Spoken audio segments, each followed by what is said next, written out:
Well, Carabao Cup semifinals are this week. Today it is Newcastle taking on Manchester City at 3 p.m. And tomorrow at 3 p.m. it's Chelsea who are taking on Arsenal. Coverage begins at 2 p.m. Eastern both days. This is all for leg one, and you can catch it all on Paramount+.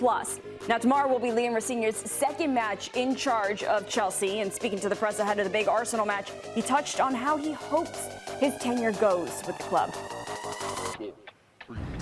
Yeah, I'd love to be here for 6 years and longer. I'll be here as long as possible, but I'm aware in order for that to happen, I need to win. It's as simple as that. I understand every club has a different project. This word project comes out a lot now in football, but the idea in any project is that every game you play, you're trying to win it. It's as simple as that. So for me, my focus is, yes, I've got ideas about what I want the team to look like in a year's time, 2 years, 3 years' time. But I think I've got enough resources and enough tools with me now to win now. I've made that clear to the players. So, you know, we're going to give it our best shot on Wednesday.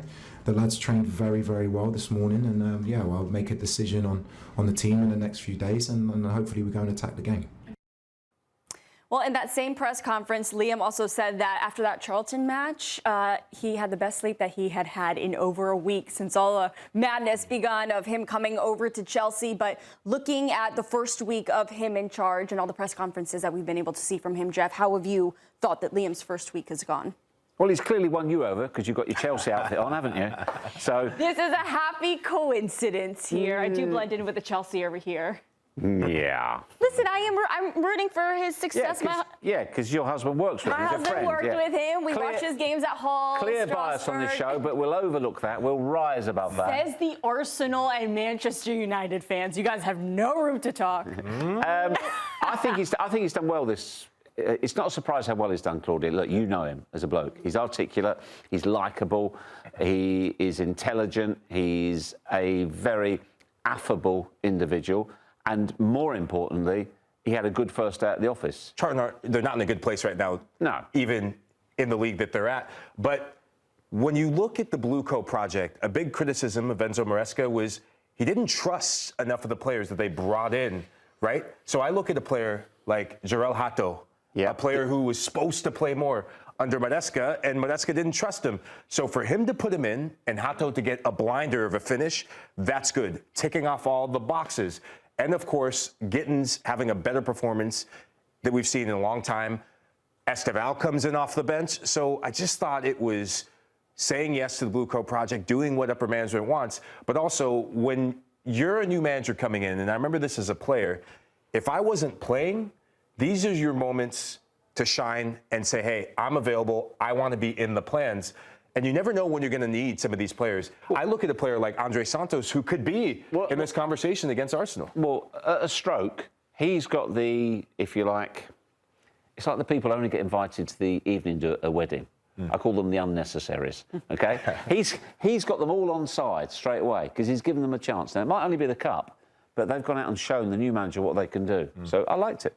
Yeah, we could see the trust that he had, and he was asked about it as well. What do your players need to do for you to gain their trust? And he said, I already trust them. They show me that in training. So that's good to hear from his side of things. Looking at the Arsenal side of things now, though, in that specifically the striker position, Kai Havertz is back. He subbed in over the weekend in Arsenal's FA Cup win. How much pressure does this maybe put on Viktor Gyökeres now moving forward, Geoff? Well, he's already under massive pressure, Gyökeres. If he does change Gyökeres, I'd be surprised if he went Havertz. He might be introduced earlier in the game if it's not going well, but I would have thought he'd go for Jesus ahead of Havertz. So I wouldn't be surprised if he started with him.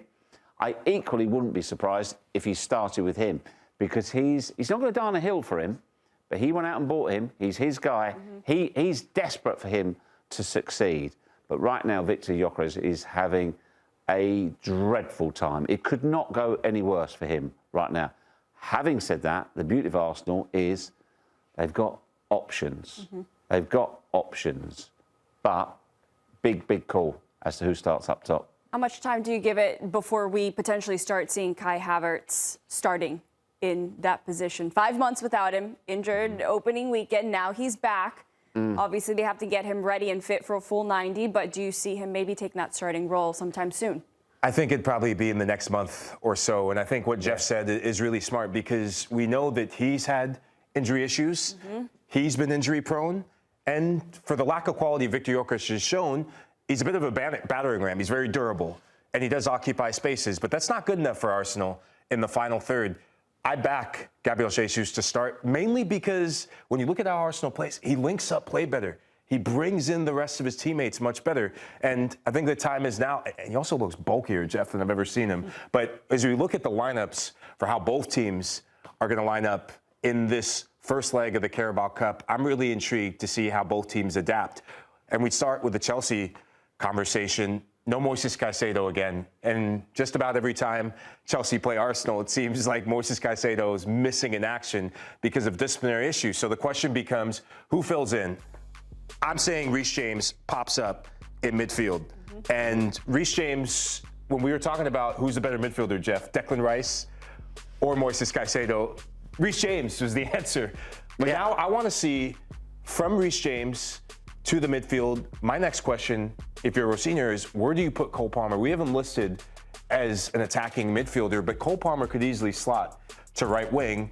You could interchange Esteval in there. You could move Enzo Fernandez, bring in Andre Santos. So there are some questions Rosenior needs to answer to get the best out of Chelsea. I like that Chelsea setup. I mean, it could be Jorgensen in goal. Could be. That's another choice that Liam's got to make. James absolutely stole the show in the Premier League game at the Bridge. He was the best midfield player by a million miles on the pitch. He was fantastic. I think you're pretty spot on there, Mikey. I can't see them going with anything different. I think it's harder, Claudia, to predict the Arsenal lineup. Much harder. Yeah. In particular, here and here at full back. That's the biggest problem. Because in Miles Lewis-Skelly, he came on the day, he's been out of the team for a little while. He looks so rusty. He looks so far off the pace. I don't think they can risk him at all. So then, now Ben White, he's okay at the minute. He's fit, he can play. So you move Timber to here. Possibility of Hincapie being fit, a possibility, which would solve that conundrum. The rest of it, as you would expect, that's the big question mark. Because the problem for Gyökeres as well is his movement is so off, it's so out of tune. The amount of times they've whipped balls in and you need a striker to either gamble or go in there, and he's not there. He's hanging back. It's really hard to find any positives about any aspect of his play whatsoever. Yeah, before we bring in buckets coming up, I think you bring up a really good point about his movement. And just very quickly, oftentimes Gyökeres is moving this way when Bukayo Saka wants to play this ball in, or Martin Odegaard wants to play this ball here. And my big question that I have on him, yes, he scored against some of the smaller teams, but can he actually score against a big team? The jury's still out. The beauty of football, though, is Gyökeres could get 2 against Chelsea, and that's him off and running. For strikers, it's all about confidence. All about confidence. He could have a great game, get a couple of goals, or even one, and he's away. And that's what I think Mikel Arteta is hoping. He's desperately hoping that he will have his moment. Thanks for watching this video from Morning Footy. For all news and insights regarding leagues around the world like EFL, Serie, and all UEFA competitions, both men's and women's, don't forget to sign up for Paramount+.